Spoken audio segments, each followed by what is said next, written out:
The next one, I call it think narrow, not broad. Like John Thorne, an entrepreneur I'm going to tell you about focused on a problem but thought very narrowly about a target market. But the big company wisdom doesn't want narrow target markets. It wants big target markets, right?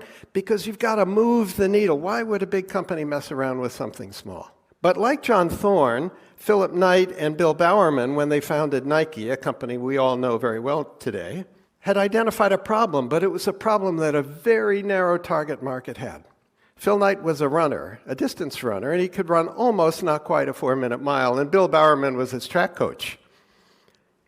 And there's a problem with their shoes, because running shoes in those days were really made for sprinters. And when sprinters train, they run around a track. It's a nice, smooth track.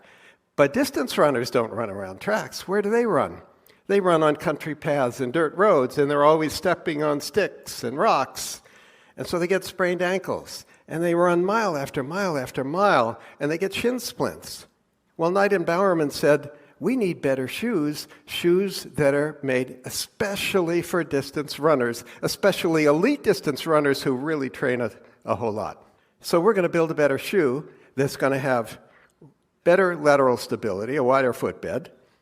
It's going to have a little more cushioning in it to protect against those shin splints. And by the way, if it's a little bit lighter weight, a few ounces lighter times all the steps in running a mile or a 2-mile or a marathon, it's going to make for faster race times too. So we know what happened with Nike, right? Once they developed the skills to design shoes explicitly made for a target market, a narrow one, and once they learned to import those shoes from Asia, and once they learned to get athletes to adopt those shoes, what did they do?